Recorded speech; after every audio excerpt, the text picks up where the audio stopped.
Hello everyone, मेरा नाम कंचन है और आप मेरा यूट्यूब चैनल देख रहे हैं हिंदी अनहिंदी। आज मैं आपको सर्वनाम पढ़ाने जा रही हूँ। आइए पढ़ते हैं कि जो शब्द संज्ञा के स्थान पर प्रयोग किए जाते हैं उन्हें सर्वनाम कहते हैं। जैसे मैं, तुम, उसको आदि। जो शब्द संज्ञा के स्थान पर प्रयोग किए जाते हैं, जैसे संज्ञा में किसी भी व्यक्ति, वस्तु, स्थान का नाम लिया जाता है। यहाँ पर नाम नहीं लिया जाता है, यहाँ पर केवल सर्वनाम शब्द लिए जाते हैं। जैसे मुझे कुछ चीज चाहिए तो मैं उस पुस्तक का नाम नहीं लूंगी कि हिंदी की पुस्तक मुझे दे दो, ऐसे नहीं बोलूंगी। वो पुस्तक मुझे दे दो। या किसी बच्चे को बोला जाएगा कि जाओ उसको बुला कर लेके आओ। यहाँ पर जो मैंने शब्द लिया उसको, उसको मैंने यहाँ पर नाम नहीं बोला, उसको मतलब केवल ऐसे बोला कि उसको बुला कर लेके आओ। ठीक है, आ जाओ हम आगे संज्ञा सर्वनाम के भेद देते हैं। यहाँ पर सर्वनाम के 6 भेद होते हैं। पहला पुरुषवाचक सर्वनाम, निश्चयवाचक सर्वनाम, अनिश्चयवाचक सर्वनाम, संबंधवाचक सर्वनाम, प्रश्नवाचक सर्वनाम और निजवाचक सर्वनाम। तो पहला है पुरुषवाचक सर्वनाम। पुरुषवाचक सर्वनाम 3 प्रकार का होता है। पहला होता है उत्तम पुरुष, दूसरा होता है मध्यम पुरुष और तीसरा होता है यहाँ पर अन्य पुरुष। ठीक है, पुरुषवाचक सर्वनाम 3 प्रकार के होते हैं। उत्तम पुरुषवाचक सर्वनाम, मध्यम पुरुषवाचक सर्वनाम और अन्य पुरुषवाचक सर्वनाम। जो उत्तम पुरुषवाचक सर्वनाम होता है उससे वक्ता कहा जाता है। वक्ता मतलब बोलने वाला।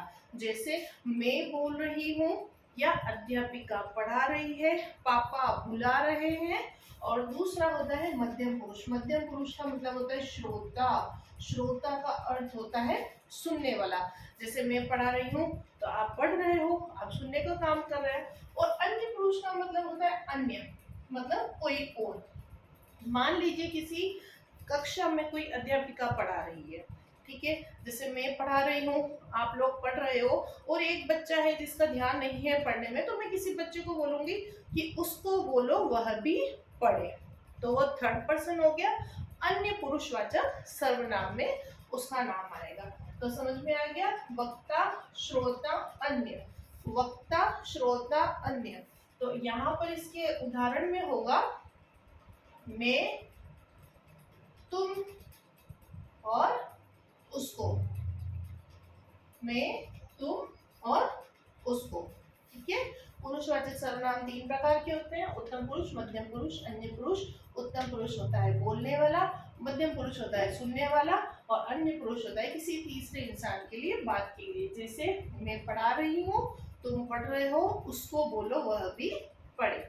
चलो आगे देखते हैं। आगे है हमारा निश्चयवाचक सर्वनाम। निश्चय शब्द से ही पता लग रहा है कि निश्चय का अर्थ होता है कि जो सर्वनाम शब्द किसी निश्चय व्यक्ति, वस्तु या स्थान का बोध कराते हैं। किसी निश्चित व्यक्ति, जैसे कोई किताब हमारे पास पड़ी है तो हम उससे बोलते हैं कि यह किताब मेरी है, क्योंकि मुझे इस किताब के बारे में निश्चय है। वो तुम्हारा घर है, क्योंकि मुझे पता है कि वो घर तुम्हारा है। या यह बच्चा मेरा है। तो यहाँ पर जो शब्द मैंने इस्तेमाल किए, जैसे यह,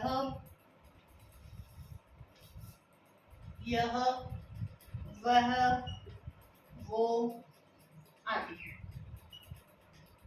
यह, वह, वो आदि ऐसे सर्वनाम शब्द जिन शब्दों का प्रयोग निश्चित व्यक्ति, वस्तु, स्थान के लिए किया जाता है उन्हें निश्चय वाचक सर्वनाम कहते हैं। आगे देखिए अनिश्चयवाचक सर्वनाम। अनिश्चयवाचक सर्वनाम उसे कहा जाता है कि जिसके बारे में हमें पूरी तरह जानकारी नहीं हो, या हम परिभाषा से कह सकते हैं कि ऐसे सर्वनाम शब्द जिनकी किसी व्यक्ति, वस्तु, स्थान की निश्चित चीज का बोध नहीं कराया जाता है उसे अनिश्चयवाचक सर्वनाम कहते हैं। जैसे देखिए कुछ, किसी या कोई। कुछ, किसी या कोई। जैसे मान लो आपके घर की डोरबेल बजती है तो हमको ऐसा लगता है कि शायद कोई आया है, कोई शब्द का इस्तेमाल किया, हमें निश्चय नहीं है कि आया कोई है, तो शायद कोई आया है।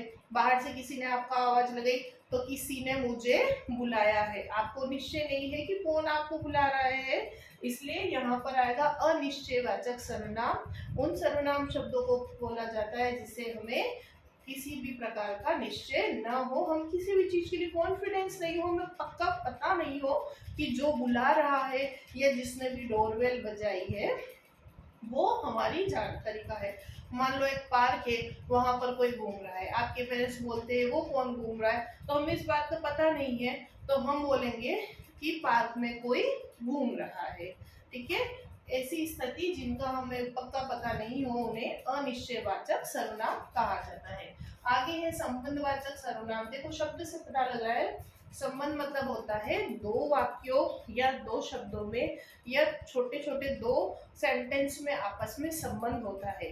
जैसे यहाँ पर आएगा जो करेगा सो भरेगा, यहाँ पर जो शब्द है जो सो, अब जैसी करनी वैसी भरनी, जैसी करनी वैसी भरनी, आपको समझ में आ गया। यहाँ दो सेंटेंस में संबंध स्थापित हो रहा है, जैसे जो करेगा वो भरेगा, जो और वो, जैसी करनी वैसी भरनी, जैसी और वैसी, उसे संबंधवाचक सर्वनाम कहा जाता है। आगे है प्रश्नवाचक सर्वनाम।